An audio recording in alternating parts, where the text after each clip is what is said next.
Bonsoir à tous, comme chaque dimanche, toujours un plaisir de vous retrouver pour ce nouvel épisode des Incorrectibles. Vous êtes chaque semaine toujours plus nombreux à nous regarder, à vous abonner à notre chaîne ou encore à nous mettre des pouces levés et même mieux, à nous aider financièrement. Franchement donc, un immense merci à vous. C'est uniquement, je le redis, chaque semaine, grâce à vous que cette chaîne peut vivre, donc continuez à nous aider si vous le pouvez. Pour cela, le lien Tipeee qui s'affiche en description sous cette vidéo.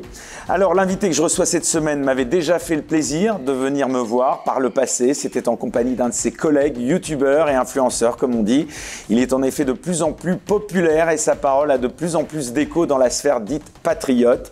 Sa chaîne YouTube Bench and Cigars, elle aussi cartonne avec des formats toujours plus innovants les uns que les autres. Il va nous en parler. Mais qui se cache derrière ce physique pour le moins imposant?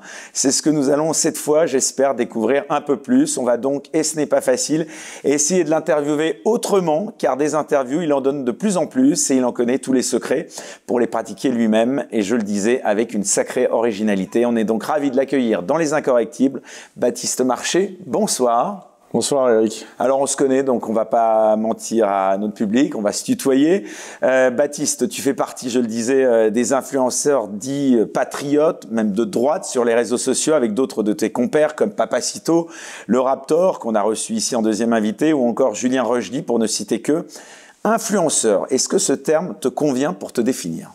En vrai, j'ai plusieurs casquettes, à chaque fois je le dis, mais influenceur, ça en fait partie. Aujourd'hui, c'est un terme générique, on va dire, mais à partir du moment où tu exerces, entre guillemets, de l'influence, tu deviens de facto influenceur.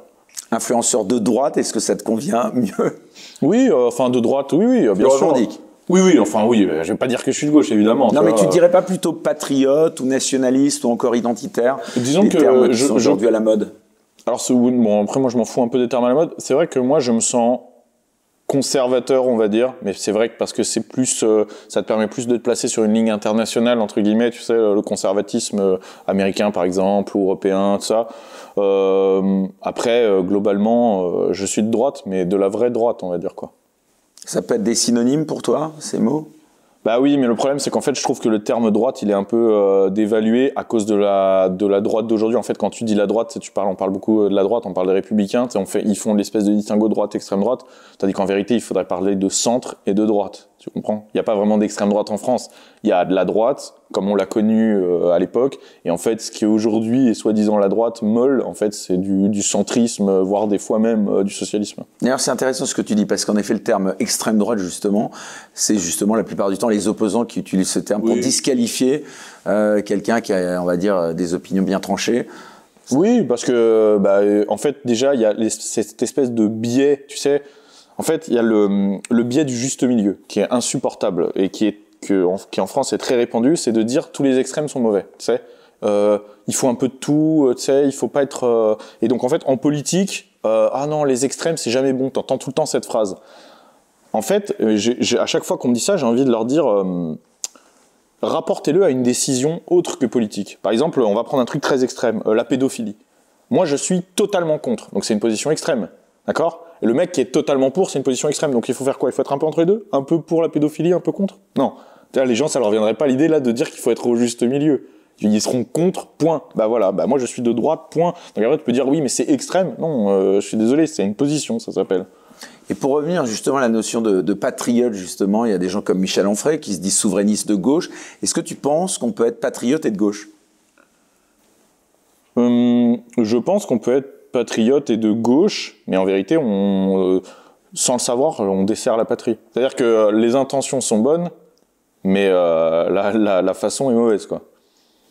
Alors, justement, j'aimerais savoir, Baptiste, on va essayer un petit peu de te découvrir davantage que d'autres l'ont fait jusqu'à présent, et tu as répondu à plein d'interviews récemment, donc j'aimerais en savoir un petit peu plus sur toi, ta famille, tes origines. Ta famille, elle est plutôt sur la même ligne que toi Ouais. Oui, moi j'ai la chance, parce que c'est vrai que c'est pas le cas de tout le monde, notamment je pense à mon pote Papacito, justement, voilà. Qui vient pour sa part d'une famille, lui qui était plutôt... de gauche, ouais, voilà, c'est même pas plutôt, c'est vraiment de gauche, exactement. Mais pour le coup, tu vois, c'est le bon exemple de la gauche patriote, entre guillemets. C'est-à-dire qu'il vient d'une famille qui ont quand même le sens de la patrie, de la tradition, etc., mais qui sont de gauche, et donc qui en fait ont desservi la patrie toute leur vie sans même s'en rendre compte. Moi, c'est pas du tout le cas. Moi, j'ai été principalement élevé par ma mère, qui est vraiment sur une ligne très traditionnelle, très conservatrice. Elle m'a élevé vraiment avec. En fait, tu sais, c'est plus. En fait, en vérité, c'est pas c'est pas le politique qui compte le plus, je pense, dans l'éducation, c'est les valeurs. Et moi, elle m'a élevé vraiment avec des valeurs. Et en fait, ces valeurs font que après, quand tu intellectualises ces valeurs, bah, tu te diriges vers un courant politique. Et là, bah, tu te rends compte que, en fait, ce qui est le plus en adéquation avec tes valeurs, bah, c'est la droite traditionnelle, conservatrice, quoi. Valeurs tirées jusqu'à dire une certaine morale? Bien sûr, oui. Oui, bien sûr. Alors justement, on voit de plus en plus de reportages, tu parlais de Papacito, on voit de plus en plus de reportages sur vous, de la part de certains médias, souvent d'ailleurs positionnés à gauche, comme le reportage dernièrement de Martin Veil intitulé « Les nouveaux réacs attaquent ». On peut aussi penser à des papiers de certains journaux ou à même des émissions de certains médias comme l'émission Arrêt sur Image de Daniel Schneiderman que vous aviez commenté d'ailleurs dans une vidéo, c'était avec Papacito, oui. Rushdie et Georges Jordi. C'est assez drôle parce que l'émission de base a fait autour de 6000 vues. Et nous, en réponse, on a fait 700 000 vues. C'est un bon ratio. Voilà, c'est à peu près, c'est ça. C'est pour ça qu'on va éviter de répondre à tous les reportages, parce que je crois qu'on leur donne plus de visibilité qu'autre chose, quoi. C'est ça, ouais. Est-ce que vous êtes fiers de ça, justement, de faire l'objet maintenant de reportages de médias mainstream qui, justement, te permettent de faire encore plus d'audience et de faire de la pub, finalement? Finalement, oui, parce qu'en fait, bon, après, en fait, pas tant que ça, parce qu'il faut bien comprendre qu'aujourd'hui, la gauche n'a plus du tout le pouvoir qu'elle avait avant. Par exemple, tu parlais des papiers dans les journaux. Oui, mais personne ne les lit. En fait, quand Libération écrit un article sur moi, personne ne m'en parle. En fait, quand un random YouTuber fait une vidéo sur moi pour me cracher à la gueule, j'ai 300 messages de gens qui me disent « Ah, t'as vu cette vidéo, il parle de toi ». Quand Libération écrit un papier, il y a 3 personnes qui m'en parlent. Parce qu'en fait, ça fait 5000 ou 10 000 lectures maximum. Et encore, c'est parce qu'il y a mon nom dans le titre. Donc, ça a apporté un peu de visibilité. Plus personne ne regarde ce qu'ils font, plus personne ne sait ce qu'ils font. Vous voyez, l'émission de Daniel Schneiderman, personne ne l'avait vu. Il y a que moi qui l'avais vu et qui dit allez, on va faire un truc marrant, on va leur répondre. Parce qu'en vérité, sinon, c'était passé complètement en sous-marin, quoi. Donc, en vérité, ça nous fait même pas de pub, quoi. Moi, l'émission de Martin Veil, je ne l'ai même pas regardée. Je peux même pas te dire ce qui se passe dedans. Les 80% des choses qu'ils écrivent sur moi ou des reportages qu'ils font, je ne les regarde pas, même pas. Donc, et des fois, j'apprends après qu'ils soient diffusés que c'est passé, quoi. Est-ce que c'est quand même pas, selon toi, le signe que vous commencez à inquiéter le système? Eux, à les inquiéter, en tout cas. Eux, c'est sûr. En fait, eux, il y a un mélange. Voilà, il y a un mélange. C'est qu'en fait, on les inquiète et d'un autre côté aussi, on les rend jaloux. Tu vois? Parce qu'en fait, eux, pour parler dans leur thème, on est successful, tu vois, entre guillemets. C'est-à-dire, en fait, on fait de l'audience, déjà. Donc, oui, déjà, ça les énerve parce qu'en fait, eux, ils n'en font plus. Donc, déjà, ils se disent, mais comment ils font? Pourquoi ils font de l'audience? Ensuite, on est, finalement, on est à la mode, entre guillemets. C'est-à-dire qu'on touche des jeunes, que eux ne touchent plus du tout. Tu vois, ils ont plus de jeunes chez eux. On touche toutes les catégories sociales aussi. Et même, toutes les origines, ce qu'eux ne font plus. En fait, eux, ils n'ont plus que des vieux bourgeois de droite, n'importe quoi. Des vieux bourgeois blancs, en fait, qui les regardent. Et c'est tout. Et en fait, ils n'arrivent plus à toucher rien d'autre. Et en fait, nous, comme on a tout, du travailleur, du bourgeois, du descendant d'immigrés, du français de souche, bah, ça les rend dingues, quoi. Alors, ce qui est quand même un peu paradoxal, c'est comme tu le disais, tu es souvent sollicité par ces journalistes pour des interviews, des reportages. Je dis non à tout le monde, hein.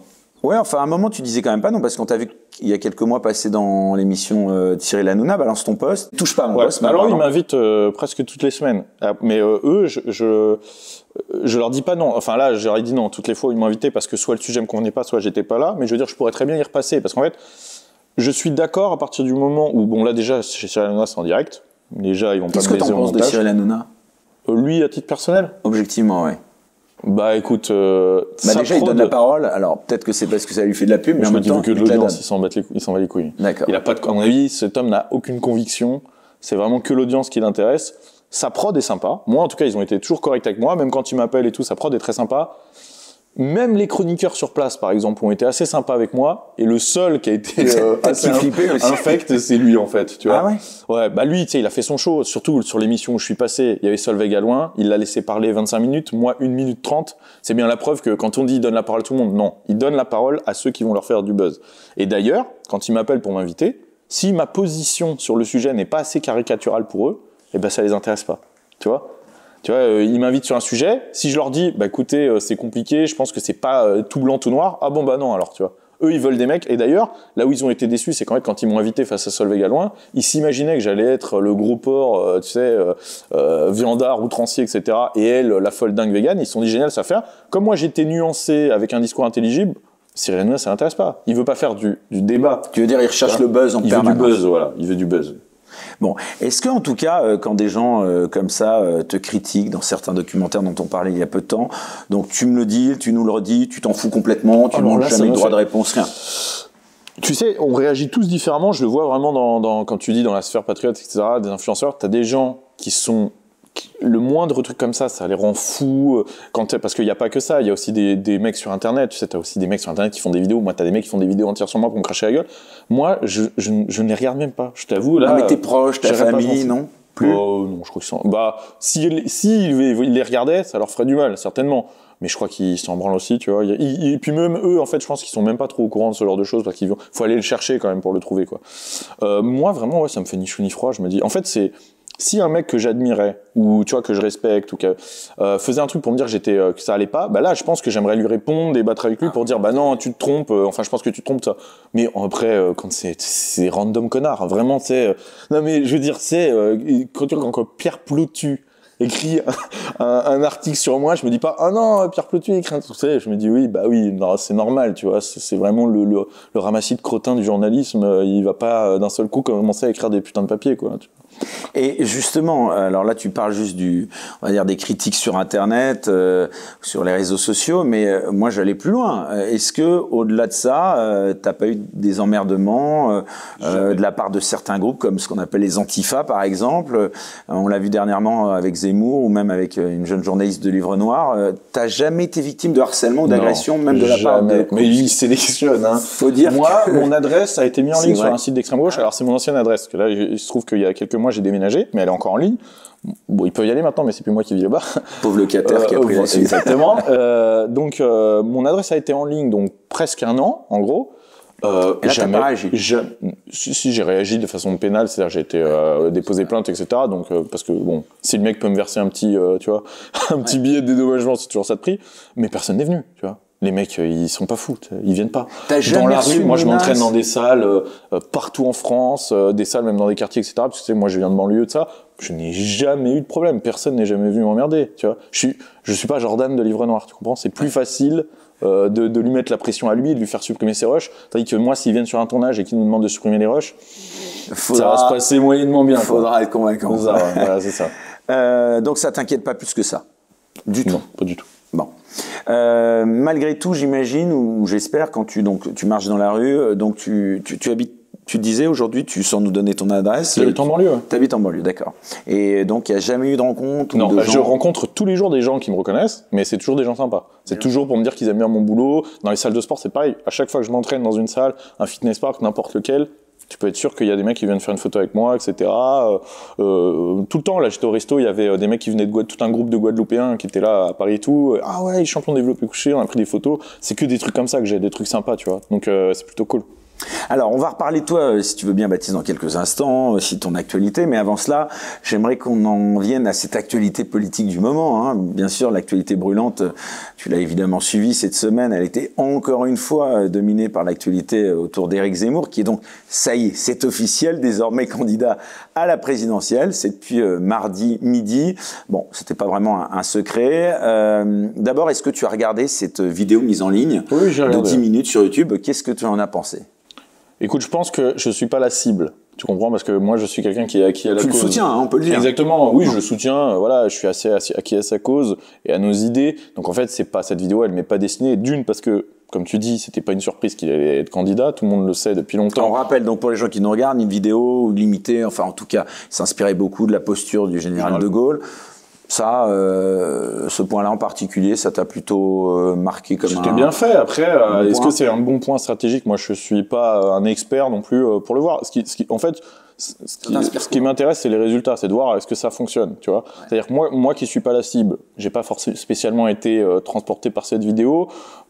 J'ai vu aussi, moi j'ai le côté réalisateur forcément, j'ai vu le montage. Ah, c'est toujours très léché, toi. Qui m'a pas forcément plu le montage, tout ça, mais moi ce qui m'intéresse, c'est le résultat. Et autour de moi, j'ai eu de très bons retours, tu vois, de toute catégorie de population, que ce soit des potes ou des gens plus âgés, etc., ou plus éloignés de nos idées. Tout le monde a eu l'air de plutôt bien aimer la vidéo. Tous les gens qui auraient pu être convaincus ont été convaincus. Enfin, pas donc, ceux dont on a piqué quelques images avec les problèmes de droit d'auteur. Mais ça mourir de rire, ça, tu vois. Ça, c'est, tout le monde utilise des images de tout le monde, tout le temps. Tu crois que Canteloup, quand il fait une imitation qui prend 3 secondes d'image, il appelle le mec qui est sur le truc, non, tu vois, tout le monde s'en fout. Ouais, sauf que c'est pas une campagne, là. Exactement, mais en fait, c'est même pas le problème de droit d'auteur et tout, en fait, c'est la stratégie, c'est de le faire passer pour un amateur. C'est de dire, oh, regardez, il sait pas, comme si Zemmour ou son équipe ne savait pas qu'il y avait des histoires de droit, tu vois. Et en fait, c'est ça qu'ils écrivent dans les articles. C'est genre Zemmour, c'est le gros amateur qui a utilisé des images sans le savoir, tu sais. Donc, sous-entendu, il a pas la posture pour être président, il sait même pas faire une vidéo, tu sais. Alors qu'en vérité, tout le monde s'en branle, il travaille avec les meilleurs avocats. Le jour où, si ça s'est instruit, je suis même pas sûr que ce soit le cas, que ça passe en procès, ça va être débouté de tout parce qu'en vérité, il y a absolument rien, quoi, tu vois. Il y a eu aussi dans la foulée cette intervention au JT de TF1, donc aux 20h de Gilles Boulot. Bon, en tout cas là, il en a pris plein la gueule, oui, c'est ce qu'on m'a dit, puisqu'il l'aurait même traité, paraît-il, de connard en sortant du studio. Alors, si tu l'as pas vu, on va peut-être pas s'étendre là-dessus, mais revenons aussi un instant. Ma mère l'a vu, en tout cas, elle m'a dit que c'était infect à regarder, donc je la crois. Elle m'a dit ça ce matin d'ailleurs.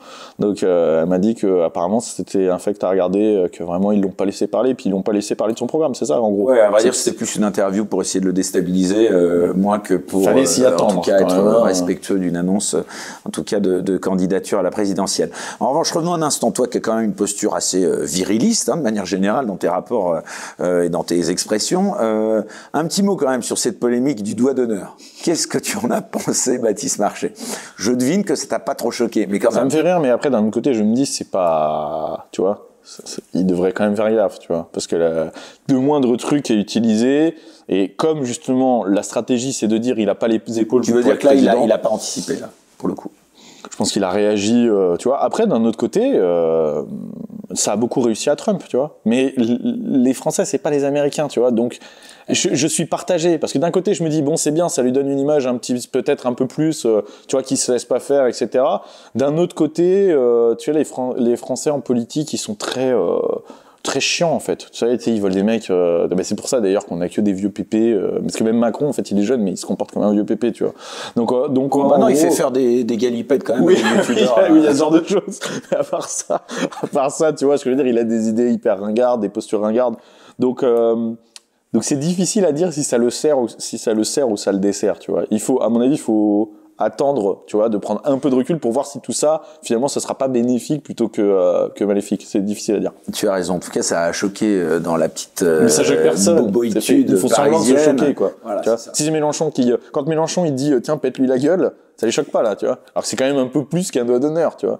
Quand il hurle sur un flic, la République c'est moi, et qu'on dirait que le mec a pas pris ses cachetons, là, ça les choque pas. Donc en fait, ils sont pas choqués, ils en font toute la journée des doigts d'honneur, mais ils habitent à Paris, donc ils envoient des doigts d'honneur. Alors ce qui est drôle, c'est que BFM TV a retrouvé l'élégante passante qui lui avait fait la première, donc le doigt d'honneur, qui a priori est devenue une éditorialiste politique, en tout cas les partisane et militante de Jean-Luc Mélenchon. Donc ça c'est assez amusant en effet. Et c'est vrai qu'on aurait été tenté de lui demander, donc je te la pose à toi aussi cette question, quel regard tu as eu par exemple sur la fête de la musique en 2018 à l'Élysée quand tu as vu ce groupe qui racontait, c'était même quotidien d'ailleurs, qui avait relevé les paroles qu'on trouve encore sur Twitter, des chansons qui étaient balancées dans la cour de l'Élysée. En fait tout ça a mené je pense à, tu sais quand Emmanuel Macron s'est pris une gifle, il y a eu un gros débat, moi je le vois même au sein de ma communauté, est-ce que c'est bien, est-ce que c'est pas bien, il y a quand même le président, il faut respecter, blablabla. Alors, là-dessus, toi... En vérité, moi je dis que, en fait, pour être considéré et respecté comme un président, il faut se comporter comme tel, et à partir du moment où tu fais faire des galipettes, comme tu dis,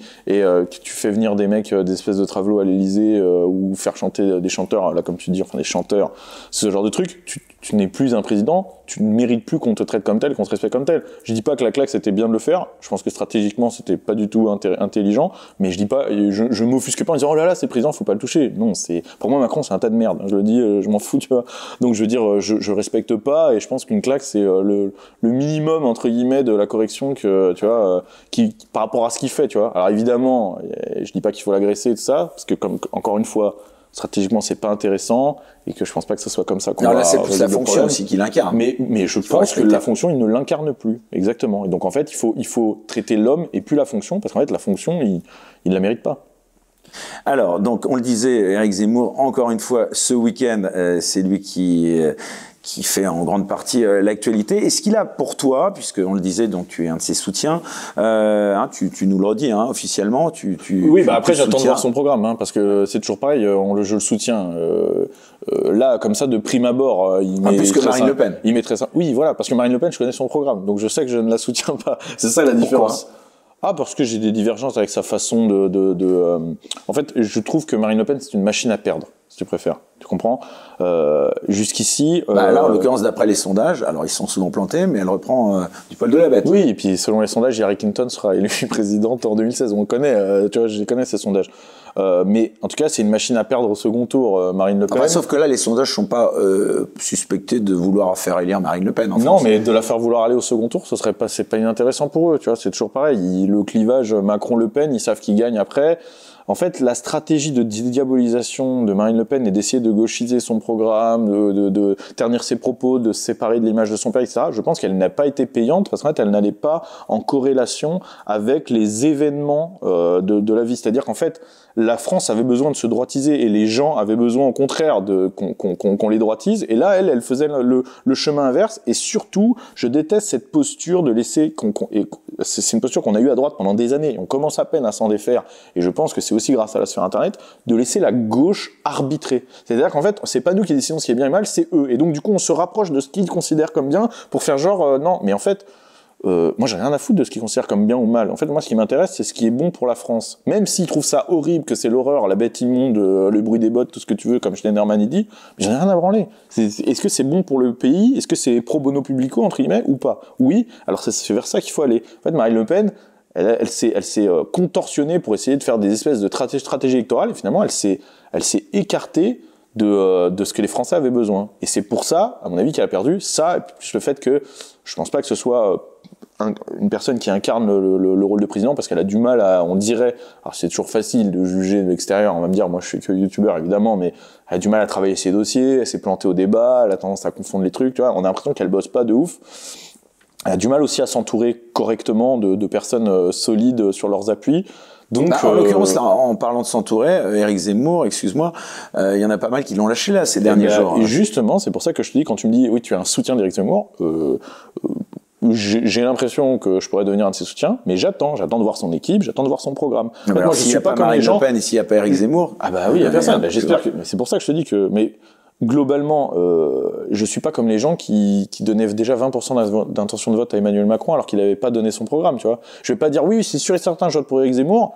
Alors que ça se trouve, il va me prendre un programme qui me correspond pas. Mais tu penses qu'il a les tops du chef d'État, indépendamment de son programme ? Là, oui, je pense. Il y a aucune raison qu'il ne propose un programme qui soit pas en adéquation avec nos idées. Il y a aucune raison qu'il s'entoure mal. Je lui fais confiance. Tu le connais ? Tu l'as déjà rencontré ? Non, j'ai eu au téléphone seulement, mais je lui fais confiance pour. C'est-à-dire que c'est lui qui t'a appelé ? On a convenu d'un rendez-vous téléphonique. Voilà. Et vous avez parlé quoi ?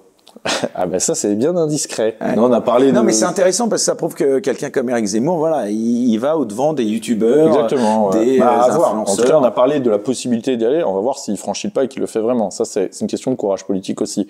Comme je te dis, soit tu es dans la stratégie de dédiabolisation totale et dans ce cas il se coupera de nous, soit il se dit bah non en fait mon public et les gens à aller chercher ils sont là et dans ce cas il viendra vers nous. Là, c'est pas moi qui peux lui forcer la main. Tu penses qu'ils peuvent se réunir et se retrouver, Marine Le Pen et Éric Zemmour ? Bah, au second tour, j'espère quand même, oui. J'espère quand même que Marine Le Pen, si elle n'est pas au second tour, enverra son électorat. De toute façon, je pense que ce sont les électeurs Front National, tu sais, si vraiment il y avait un second tour Macron-Zemmour, les électeurs Front National, c'est pas des moutons de panurge, ils voteront forcément pour Zemmour, ils sont pas suicidaires. Donc, en vérité, là, je suis d'accord avec Eric, c'est de rassembler les électorats qui est intéressant. Rassembler les chefs de parti, on s'en fout, quoi.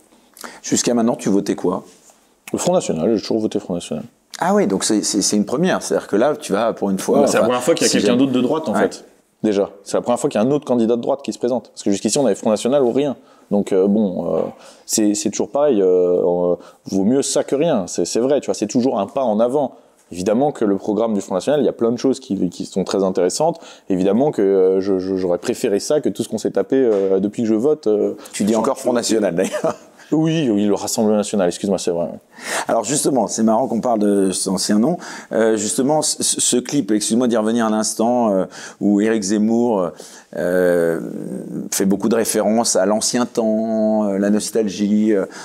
Tu y es sensible, ça t'a interpellé? Le clip en lui-même, pas tellement, parce que comme je te dis, je suis pas la cible. Les mots qui sont choisis et tout sont pas ceux qui vont forcément me toucher moi. Mais l'idée générale, je la comprends et je la partage évidemment. Et d'ailleurs, je pense que c'est aussi finalement en filigrane, dans mes vidéos. C'est-à-dire que si tu regardes ma chaîne, il y a quand même un côté nostalgique, tu vois. Il y a plein de choses dans la déco, dans l'esthétisme, dans les métiers qu'on présente. Il y a quand même... En fait, c'est pas être nostalgique, c'est pas être passéiste, tu vois. Donc moi, je suis évidemment nostalgique de la grande France. En fait, pour quelqu'un comme toi et moi, qui avons quand même l'amour de ce pays, on est forcément nostalgique du moment où il allait bien. La France est malade aujourd'hui, on est nostalgique du moment où elle est en bonne santé, c'est évident, tu vois. Et d'ailleurs, dans tes vidéos, tu le dis toi-même, enfin en tout cas tu le montres, on voit souvent le livre d'Éric Zemmour, donc je sais pas... J'ai vu, on l'a vu une fois. Oui, j'ai lu, il me l'a dédicacé. Il était très sympa, il me l'a envoyé dédicacé. T'en as pensé quoi de ce livre? Moi j'aime bien les livres d'Éric Zemmour. Hein. Tu sais, le personnage, j'ai lu plusieurs de ses livres avant qu'il soit dans une démarche électorale, etc. Là, pour le coup, je suis beaucoup plus sensible à son écriture quand il écrit pour ses bouquins et à ce qu'il parle. Moi, j'ai beaucoup aimé le Destin français, ce genre de choses. Quand il parle de moments d'histoire, tout ça, c'est très intéressant. Et je partage beaucoup de sa vision, notamment sur l'histoire de France. Alors justement, ce qui est paradoxal et intéressant en même temps, ce qui est clair, c'est qu'il a en effet, tu le laissais entendre, un train d'avance en tout cas sur l'aspect communication digitale. Il est entouré de toute une bande de jeunes et ça en effet beaucoup le relève. Est-ce que tu crois pas que ça peut paradoxalement être aussi un handicap, puisqu'on le voit, des gens comme Charles Gave donc ont pris leur distance et certains lui reprochent de ne pas être assez entouré de gens d'expérience. Est-ce que tu crois que c'est un vrai handicap, ça, ou au contraire? En réalité, là, jusqu'ici, on suppute. Fausse critique. On suppute parce que personne ne sait vraiment de qui il est entouré. Enfin, je veux dire, toi et moi, on connaît quand même des gens parce qu'on est, entre guillemets, dans le milieu. Sa conseillère, Sarah Knafo, oui, tout le monde la connaît, évidemment. Voilà. Mais je veux dire, oui, mais c'est pas, il y a pas qu'elle. Il y a quand même des gens autour de lui. Tu vois, par exemple, là, tu parles de Charles Gave. Pour les gens vraiment du milieu, etc., ils le connaissent. Pour le grand électorat... Alors Charles Gave, on le dit donc pour les gens qui nous regarderaient et qui ne le connaîtraient pas, c'est donc un financier. Oui, moi je l'aime beaucoup, hein. Je m'entends très bien avec lui, il est très qui a donc fait un prêt de 300 000 € et qui donc, bon, c'est un petit peu... Moi, il m'a beaucoup conseillé, Charles Gave, dans l'entrepreneuriat. J'ai mangé avec lui et sa fille, ils sont de très très bons conseils dans le droit des affaires. Il s'est un peu chamaillé justement par intermédiaire. Sa fille s'est chamaillée avec quelques personnes dans l'entourage. Mais je veux dire, ces gens-là, tu sais, ça ne touche pas encore le grand public parce que si tu vas voir que les gens comme mes parents, etc., ils savent pas qui c'est Charles Gave, tu sais. Ils connaissent Éric Zemmour, Sarah parce qu'ils l'ont vu dans les magazines et c'est tout. Donc il faut attendre qu'il ait un vrai entourage politique, c'est-à-dire des gens vraiment où c'est officiel, voilà, ça c'est mon équipe de campagne, blabla. Et ça pour le moment, on sait pas encore vraiment. Ouais, enfin il y a quand même, on a déjà quelques pistes. Hein. On a des pistes, voilà, par exemple, ces sorties là, de manière générale, qui ont été considérées un peu comme polémiques, en tout cas devant le Bataclan, par exemple.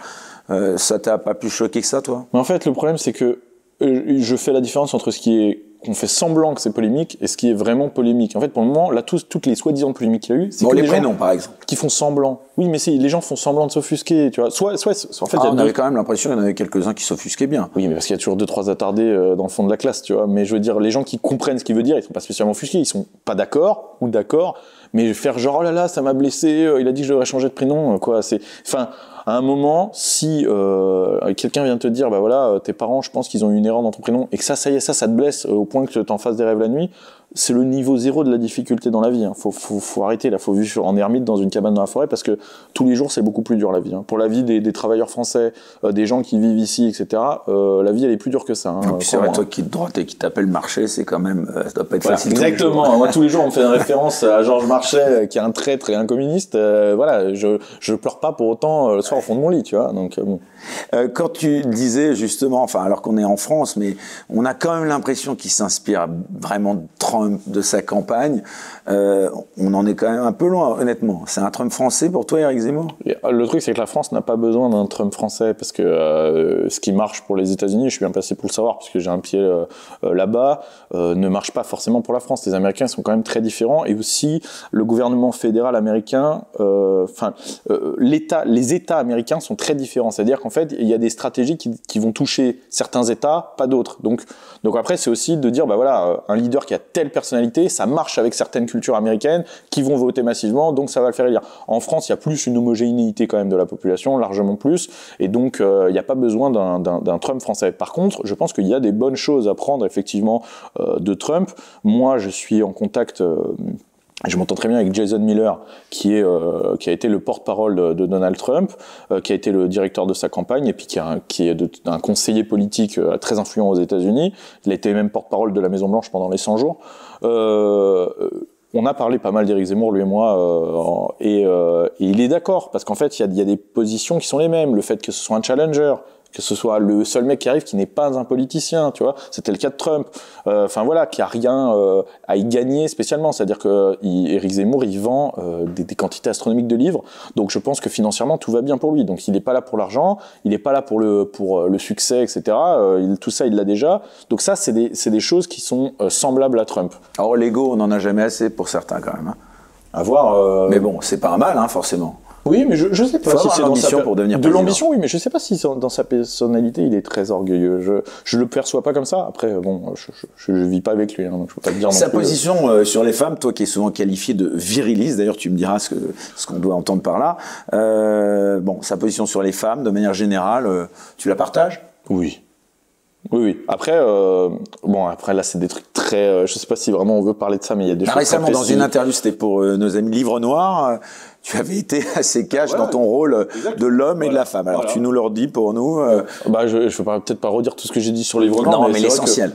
Oui, je pense qu'il y a un rôle bien défini. Moi, en tout cas, dans ma façon de gérer ma relation aux femmes, que ce soit avec des femmes de ma famille ou alors en couple, oui, je pense que j'ai un rôle bien défini et d'ailleurs qui m'a été enseigné par ma mère. Hein, c'est elle qui m'a appris à être un homme, un vrai. Enfin, je veux dire, il y a mon père évidemment, mais je veux dire, ma mère avait la volonté que je sois un homme protecteur, protecteur, qui prenne ses responsabilités, etc., qui soit décisionnaire. Enfin voilà, c'est ça qui l'intéressait.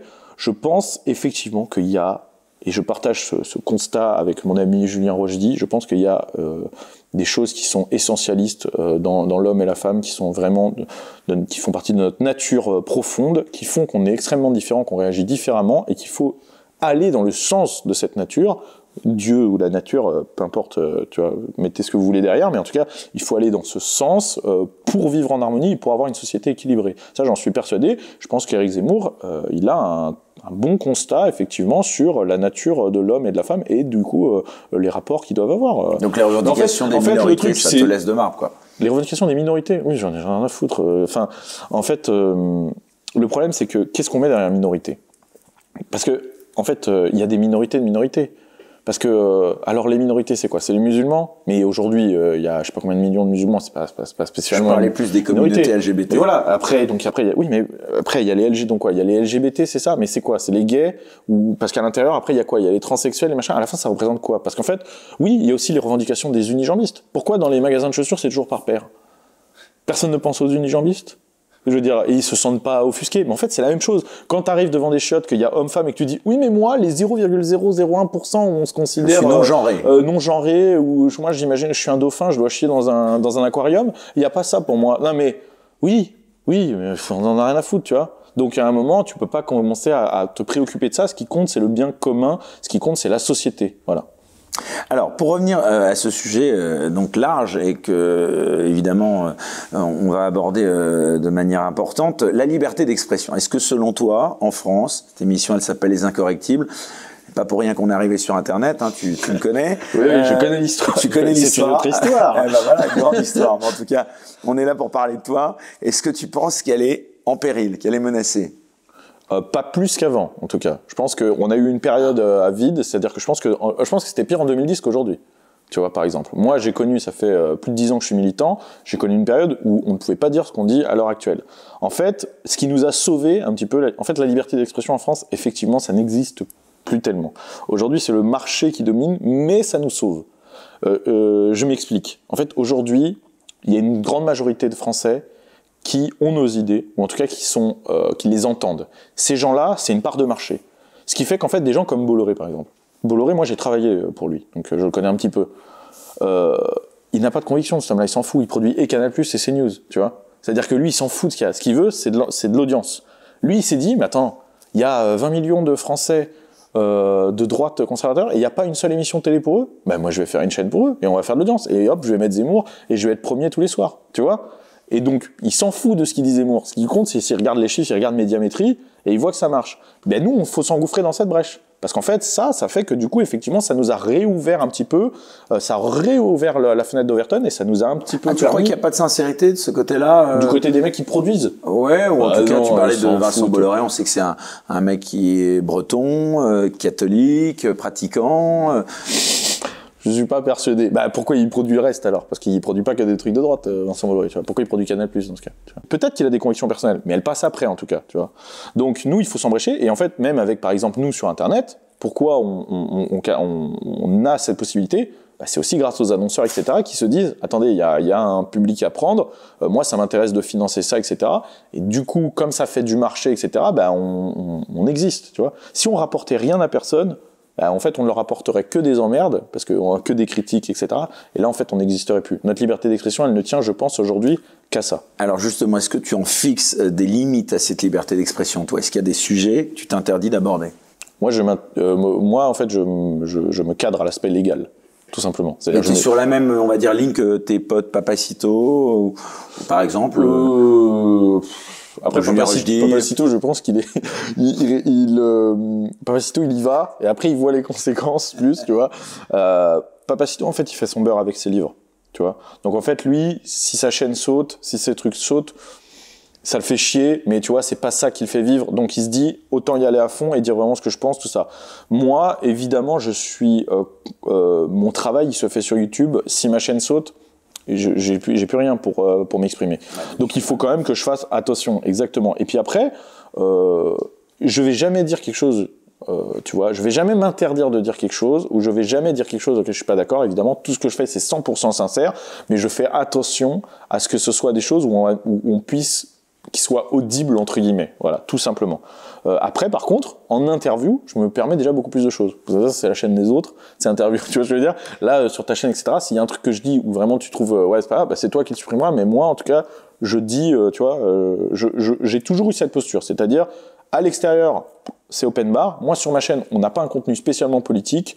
Donc, tu as des contenus super originaux, hein, ça je le disais. Il y en a d'autres qui vont arriver. Hein, je crois qu'il y en a un qui arrivera dans peu de temps qui va faire parler. Ouais. Est-ce qu'il y a une personnalité en particulier que tu as interviewé qui t'a vraiment marqué ? J'ai une petite idée, mais j'aimerais que ce soit toi. Alors, il y en a une que je veux dire, je pense pas à lui, c'est Johan Duhopa, parce que c'est un des plus grands boxeurs français, vraiment, voire le plus grand boxeur français qu'on ait eu ces 20 dernières années. Et c'est un grand champion. Moi qui suis un sportif passionné de sport, ça m'a très impressionné de le recevoir. Tu as été champion. J'ai été champion d'Europe de développé couché, et puis je suis encore record de France de développé couché. Donc j'ai été sportif de haut niveau pendant des années. Donc vraiment, ça m'a touché parce que il m'a raconté son histoire perso. On est devenus très potes en plus. Et c'est un mec, vraiment, j'ai été impressionné. Après, sinon, dans les personnalités que j'ai reçues, en fait, des fois, j'ai été plus touché par des petits gars, tu sais, il y a pas longtemps, j'ai fait une vidéo avec des mariniers, tu vois, des mariniers français. Les anonymes. Les mecs sont mariniers de père en fils, de cousins, toute la famille, depuis 1700, tu vois. Ils m'ont montré des photos des grands-parents avec les bateaux en bois, etc. Les gars se baptisent sur une école, dans une église qui est sur un bateau, tu sais. Enfin, ils font leur internat chez les mariniers, tu vois. Ils vivent dans cette culture. Ils sont ils font vivre la France et tout. C'est des mecs hyper vrais, très solides, etc. Et bah ouais, ça, tu vois, par exemple, ça me touche. Cette jeune fille que j'ai vue qui travaille à Bruxelles, qui restaure des manuscrits du Moyen-Âge, qui a un talent fou. Dans le monde entier, on lui envoie des manuscrits médiévaux parce qu'elle a le savoir pour les refaire. Bah, elle m'a touché dans son truc, tu vois. Après, dans les grandes personnalités, moi, je me suis très très bien entendu avec Jean Lassalle, qui était vraiment très sympa et ça a été super cool. Mais globalement, c'est que des bonnes rencontres. Très récemment, j'ai fait avec Jean Messia. Tu vois, Jean Messia. Tu lui apprenais à tirer. Oui, voilà. Non, mais il savait tirer déjà, mais ça faisait 2 ans qu'il n'avait pas tiré. Mais je le voyais des plateaux télé, tout ça et tout. Bon, j'avais une relation lointaine avec lui, mais le mec est hyper cool. On s'entend très très bien, hein, tu vois. Vraiment, aujourd'hui, on s'entend vraiment bien. Tu pourrais d'ailleurs, tu me fais penser à lui parce qu'en effet, bon, tu disais que tu t'étais éloigné, bon, toi en tant qu'électeur, mais donc de Marine Le Pen. Tu pourrais faire la campagne d'Éric Zemmour s'il te demandait de le soutenir et si ce programme, tu y adhérais une fois que tu l'auras connu. Ou tu veux rester à ta place, là où tu es. Moi, je suis prêt à faire tout ce qui est utile pour la France. Voilà. Donc si je pense que c'est un intérêt, que j'ai un rôle à jouer, eh ben je le jouerai. Voilà. Et donc s'il vient te voir pour te demander de le soutenir. S'il vient me voir pour demander de le soutenir avec des choses que je pense qui sont vraiment, qui me conviennent et je le ferai. Je le ferai. Alors, justement, encore une fois, je vais pas dire là, oui, c'est sûr, je ferai, je jure devant Dieu. Mais on verra. Déjà, je suis pas sûr qu'il me demande quelque chose, mais je veux dire, si je pense que ça va dans le sens des intérêts de la patrie, oui, je le ferai. Alors, tu parlais justement des vidéos qui t'ont marqué et c'était assez inattendu. En effet, ta réponse, je pensais que tu m'aurais plutôt dit Jean-Marie Bigard, enfin des gens dit, bien que ce soit un bon souvenir aussi. C'est un bon souvenir, Jean-Marie Bigard. Voilà, c'était le repas de seigneur. Hein, oui, c'est ça. Voilà. Est-ce que tu crois, comme... Excuse-moi d'y revenir encore, mais c'est pas pour faire une obsession. Je suis sûr qu'il va y avoir plein de commentaires pour dire que je fais une fixette sur Éric Zemmour.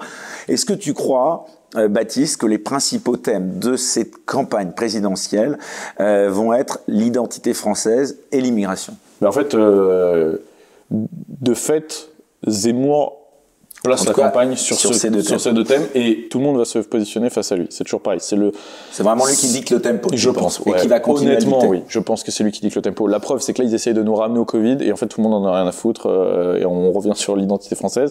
Après, il y a Alors, c'est quoi pour toi l'identité française? Tiens. Voilà, disons, c'est peut-être pas très résumé 102 secondes, mais non, mais la France. Ta conception à toi de l'identité française. En fait, la France, pour moi, c'est une civilisation. Je prends le terme entier de civilisation, c'est-à-dire une histoire, une culture, une terre, tu vois, il y a plein de choses. L'identité française, je pense, c'est d'être dans la continuité de cette civilisation. C'est-à-dire, je prends des anciens et je transmets au futur. C'est ça, en fait, l'identité française. Être français, c'est être une chaîne tu vois, c'est être un maillon de la chaîne. Pour moi, c'est ça. Si tu coupes, que ce soit avec avant ou avec après, tu n'es pas vraiment français. Et d'ailleurs, il y a pas longtemps, j'ai dit, tu sais, je suis sur Getter, qui est un nouveau réseau social qui marche bien, hein, très très bien, beaucoup mieux que ce que j'imaginais. En gros, c'est un Twitter avec une liberté d'expression totale, pour de vrai. Non, mais tu peux être complètement à l'extrême gauche, aller dessus, tweeter ce que tu veux, enfin écrire ce que tu veux, il y aura pas de censure. Et ça commence à prendre à arriver en France. Ça prend mais ça prend énormément. Moi, ça fait 3 semaines que je suis dessus, j'ai déjà 16 000 abonnés. Hein. D'accord. Donc, on dit pour les gens qui nous regardent, Getter, c'est ça. Getter, ouais. On t'a vu, Baptiste, proche de Thaïs Descuffon, l'ancienne porte-parole de Génération Identitaire, avec laquelle d'ailleurs tu as fait dernièrement une vidéo aussi. La dissolution de Génération Identitaire, c'est un scandale pour toi? Moi, j'étais proche de Troisième Voie à l'époque où ça a été dissous. Il y a eu plein d'autres mouvements qui ont été dissous déjà à l'époque. Je veux dire, ça a commencé il y avait longtemps. Là, en fait, Génération Identitaire, ils sont tombés des nues, mais en 2013, on leur a dit attention, les prochains c'est vous. Et ils n'ont pas écouté. Qu'est-ce qui s'est passé? Effectivement, les prochains c'était eux. Un scandale. En fait, moi, ça m'a pas surpris. C'est-à-dire que évidemment que si on prend la décision même, c'est scandaleux. Oui, c'est scandaleux, mais c'est pas choquant. C'est-à-dire que c'est prévisible, ça va dans le sens de Nkrumah. Il faut arrêter de croire au combat démocratique. Je pense que ça n'est plus le cas aujourd'hui. Et tu vois, typiquement, Génération Identitaire, c'est quelque chose qui était simplement, c'était une épine dans le pied pour le gouvernement. Eux, ça leur apporte rien. Il n'y a pas d'argent à se faire, il n'y a rien à se faire. Donc, quand tu ne leur apportes plus rien, on te dégage. Il n'y a pas d'histoire de liberté d'expression, il n'y a pas d'histoire de pluralité de positionnement, on n'en a plus rien à foutre. À ce moment-là, on te dit oui, non, mais vous êtes une ministre, on trouve n'importe quelle excuse alambiquée et on te dissout. Que ce soit légal ou pas légal, ils s'en foutent, tu vois. C'est là le problème, c'est que il faut arrêter de croire qu'on est engagé dans un combat démocratique, avec du débat, etc. Non, c'est pas le cas, c'est une guerre, plus qu'autre chose. Il y a un terme en tout cas qui a fait beaucoup parler, le grand remplacement. Est-ce que pour toi, ce terme, déjà, est-ce qu'il te choque? Est-ce que c'est une réalité? Moi, rien me choque dans l'absolu. Hein. C'est une réalité. En fait, il faut voir ce qu'on met derrière le grand remplacement. Mais il y a des cultures en France qui sont en expansion. Ça, je pense que tout le monde est d'accord. Tu vois, alors il y a des connards qui disent la créolisation, je sais pas quel terme, mais bon, en tout cas, le fait est qu'il y a des cultures qui sont en expansion. Ça, c'est vrai. Force est de constater que là où elles sont en expansion, la culture française, elle, est en voie de disparition. Ça ne cohabite pas, ça remplace. Donc derrière, en fait, si c'est en expansion, ça se voit de plus en plus de territoires, etc. Oui, au bout d'un moment, on peut parler de grands remplacements. C'est pas choquant, c'est pas des termes dans le vent, etc. Il faut juste regarder les faits, tout simplement, et se dire est-ce que c'est vrai, est-ce que c'est pas vrai. Moi, j'ai l'impression que c'est vrai. Est-ce que c'est grave, est-ce que c'est pas grave. Moi, j'ai l'impression que c'est grave. Qu'est-ce qu'on peut faire pour ça? Parce que, en fait, moi, j'ai pas envie qu'on finisse comme les Amérindiens, tu vois. Je veux dire, ça choque tout le monde le destin des Amérindiens ou des Inuits ou des aborigènes. Tout le monde trouve ça scandaleux. Et eux, ils ont été grands remplacés, les aborigènes. Hein. Aujourd'hui, il reste 3 mecs sur le bord de l'autoroute, il n'y a plus personne. Des Amérindiens, tu sais que moi qui suis au Texas, il n'y en a plus du tout. Il en reste en Oklahoma un petit peu, et c'est vraiment une poignée de mecs. Le Texas, qui était quand même la terre des Amérindiens, une des terres les plus peuplées d'Amérindiens, il n'y a plus personne. Donc, ce serait terrible. Enfin, je veux dire, moi, je trouve ça terrible, ce destin de la disparition totale. Quand je te disais tout à l'heure la transmission, etc., ça veut dire que là, ça s'arrête, il n'y a plus rien derrière. Donc c'est normal qu'on se débatte et qu'on se dise il y a un problème. Ça veut pas dire forcément être en opposition avec le reste, tu vois. Vouloir exister, ça veut pas dire forcément vouloir que les autres n'existent pas. Mais est-ce que tu penses vraiment qu'on pourrait revenir à une vie comme elle était avant, dans les années 60, avant la mondialisation, avant Internet, avant l'immigration de masse, la télé-réalité, j'en passe? Il faut pas non plus, on n'est pas dans Retour vers le futur, tu vois. J'ai pas dit que, comme dans les années 60, je sais pas. En tout cas, avec les valeurs, je pense qu'on peut revenir à une société avec des valeurs traditionnelles. Ça, j'en suis assez convaincu. Comment? Ça, c'est la question, elle est déjà plus complexe. Mais je pense qu'on peut le faire. Avec des valeurs traditionnelles. De là découleront le reste. C'est-à-dire qu'en fait, moi, Internet, la télé, tout ça, je trouve ça très bien. Je vais pas dire aujourd'hui, les mecs qui disent, les réseaux sociaux, ça porte. C'est pas vrai. Moi, je trouve ça génial, les réseaux sociaux. Moi, je trouve que c'est super. Le progrès, je trouve ça super. Moi, la conquête spatiale, etc., je trouve ça très, très, très bien. Moi, je suis pas du tout un mec anti-progrès. Le vrai progrès. Aujourd'hui, toi, tu as un smartphone dans ta poche, moi aussi. On a le savoir de l'humanité dans un téléphone. Tu sais combien de temps je passe, moi, sur mon téléphone à lire des bouquins auxquels j'aurais pas accès, des articles, etc., à regarder des vidéos hyper intéressantes. Mais c'est génial. À voir des potes qui sont à l'autre bout de la planète, moi qui suis passionné de chasse, etc., je vois des potes à moi voir leur partie de chasse en Sibérie, etc., des choses que j'aurais jamais vues. Mais tout ça, c'est génial. Donc en fait, le problème, c'est pas le progrès, c'est dans quel sens on le fait aller et comment on l'utilise. Donc, il faut pas revenir dans les années 60 avec une télé en noir et blanc, plus des réseaux sociaux et tout. C'est pas ça. Le problème, c'est les valeurs qu'on va mettre derrière tout ça. Et je pense que oui, là, il faut faire un virage 90 degrés. Et il faut absolument revenir à des valeurs traditionnelles pour que tout ça aille dans le bon sens, tout simplement. Alors c'est super intéressant parce que là, tu me tends vraiment la perche en parlant de ce savoir dans ton téléphone. On connaît beaucoup de toi, Baptiste Marché, comme l'homme viril, le sportif, le bon vivant, le mec baraqué. On te connaît finalement beaucoup moins sur d'autres aspects que j'aimerais justement à présent aborder avec toi. Je disais tout à l'heure que tu es quelqu'un de très cultivé, on le voit. Et la culture française, là je parle plus d'identité, pour toi c'est quoi? Est-ce que tu as une période historique de référence? Bon, pour Zemmour, c'est que c'est l'Empire. C'est quoi pour Baptiste Marché? Moi, je suis aussi passionné d'Empire. Mais dans l'absolu, toute l'histoire m'intéresse. Sur l'identité française. Hier, j'ai parlé avec un mec que j'avais en cours particulier, je donne des cours particuliers de développé couché. Le mec s'appelle Abdelkrif, tu vois. C'est un musulman qui a vécu beaucoup dans des pays musulmans, en Arabie Saoudite, etc.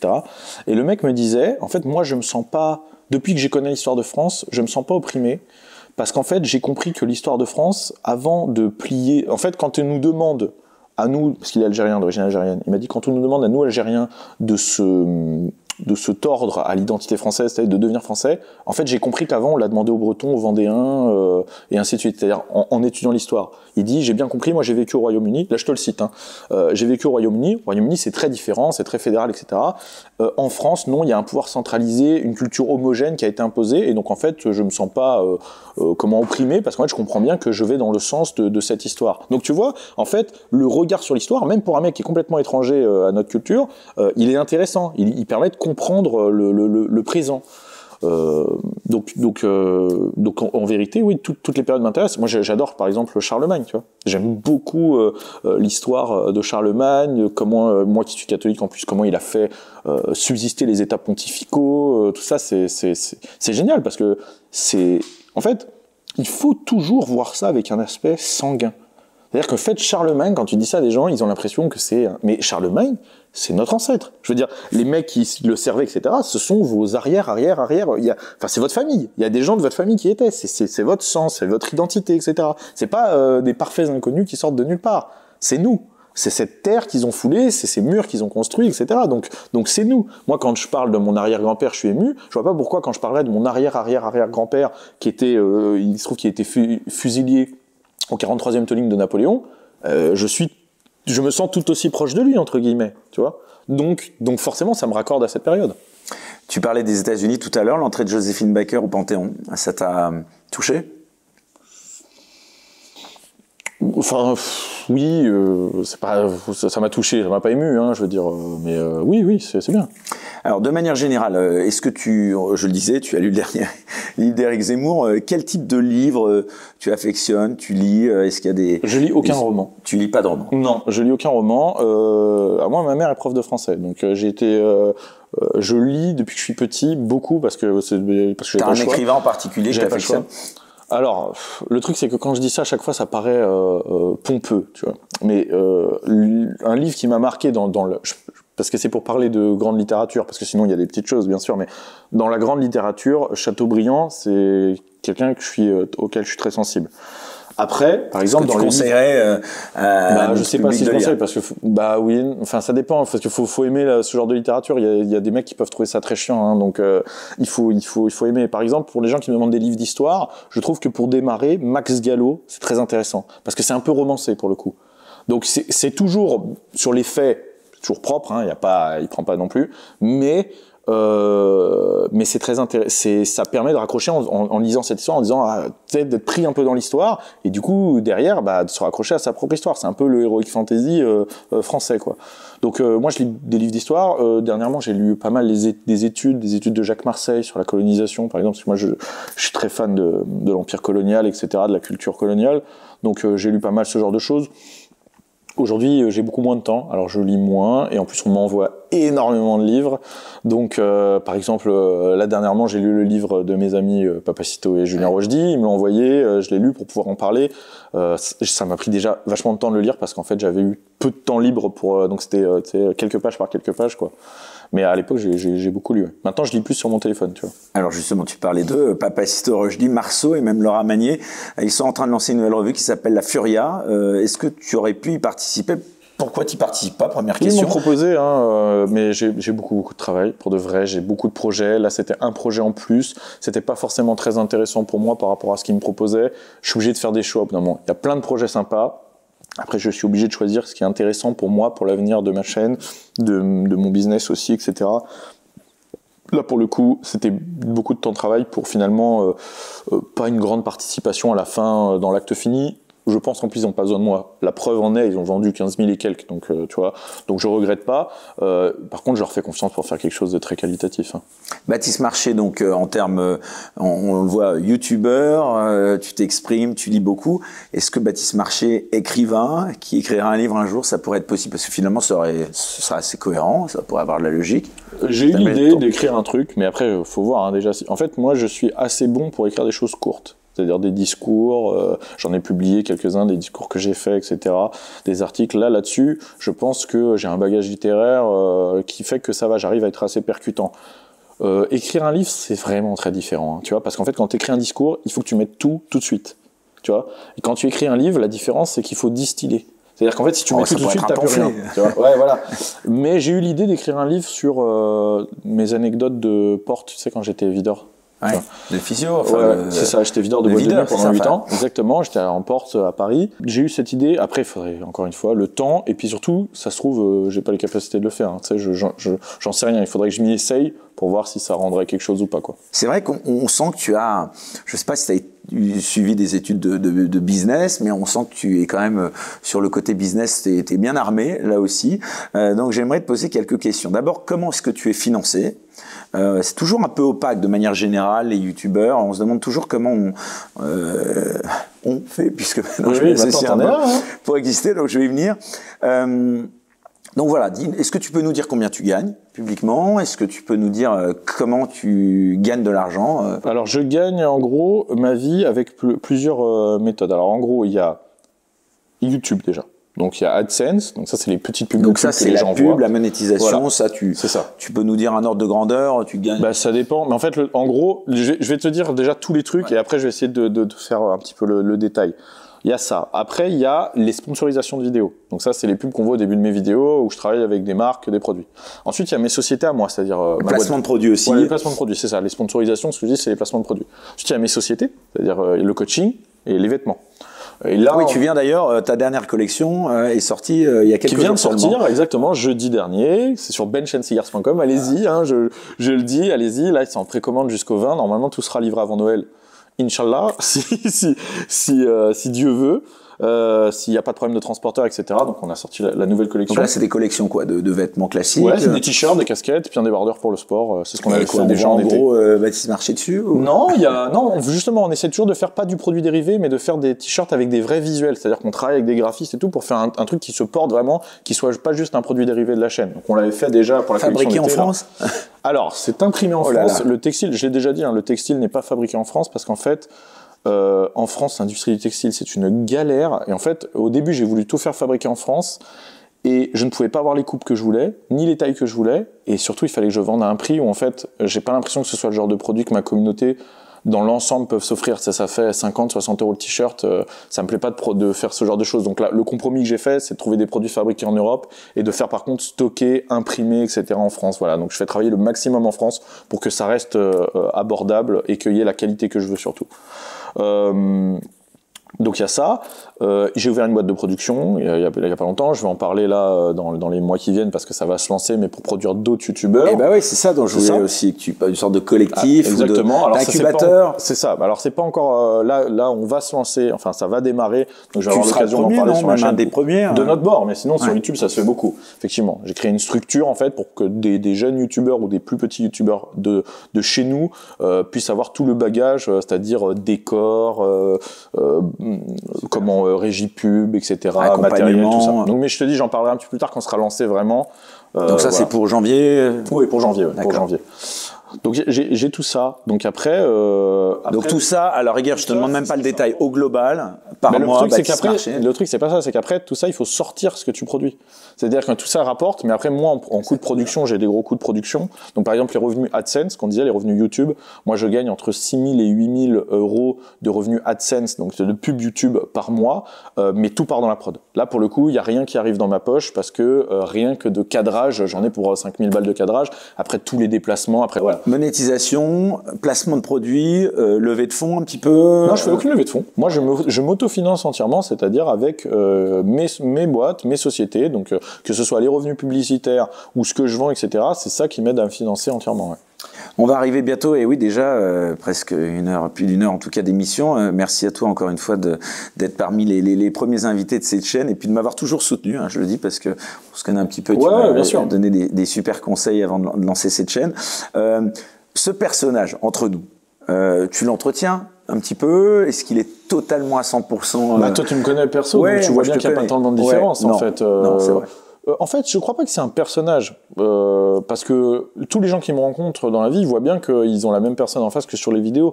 Après, c'est l'image plutôt que j'entretiens. C'est-à-dire que tu peux pas faire la même chose quand t'es tout seul, tranquille, et quand moi, je poste un truc sur Instagram, 80 000 personnes le voient, tu vois.